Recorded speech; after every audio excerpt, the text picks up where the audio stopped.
We live in an era where there's been an explosion of music consumption, an explosion of music creation, but yet there's this incongruency of the people that are making the music are somehow not being compensated in a manner that reflects this explosion. So for me, this is what's driven this initiative from the beginning. And I like to talk about this pendulum that sways. And on this side are the creative people who write music, compose music, write books, invent things. There's a supply chain that swings over to here. So as the supply chain swings over there, there's less compensation available for those who create, invent, make music, and musicians and stuff. So one of the things that I think we're bringing to the table is technologies that can help correct that. Our view on the OMI is, for the music sector and actually the whole creative class economy, is that there needs to be a new coordinating device, and Berklee was in a unique position to convene it.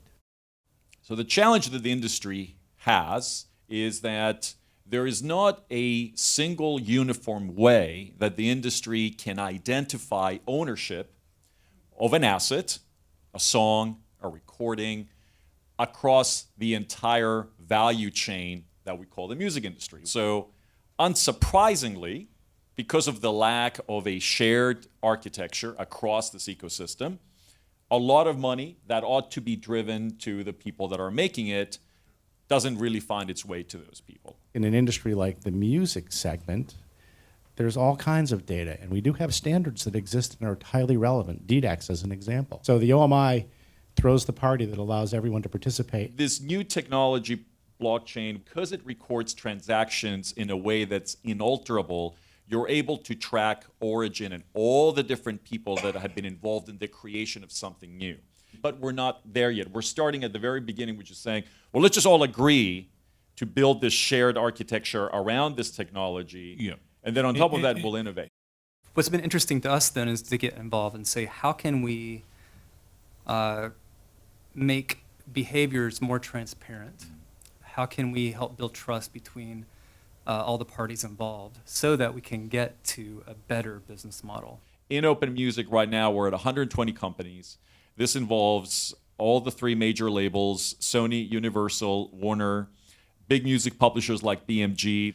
On the streaming side, YouTube, Pandora, SoundCloud, Spotify. And our pitch to them was, look, we're not going to agree on everything as a business. As a matter of fact, we're all suing each other. However, we can all agree to one thing, which is that compensating the rightful owners of music, whether that is the original creator and or another entity that has the rightful ownership of that piece of content, is absolutely critical, because without that, this industry doesn't exist. I think what this will do is democratize the creation of technology, or the invention of music and creation of music, and drive an ownership stake into those who create it, which then creates a new channel with less friction.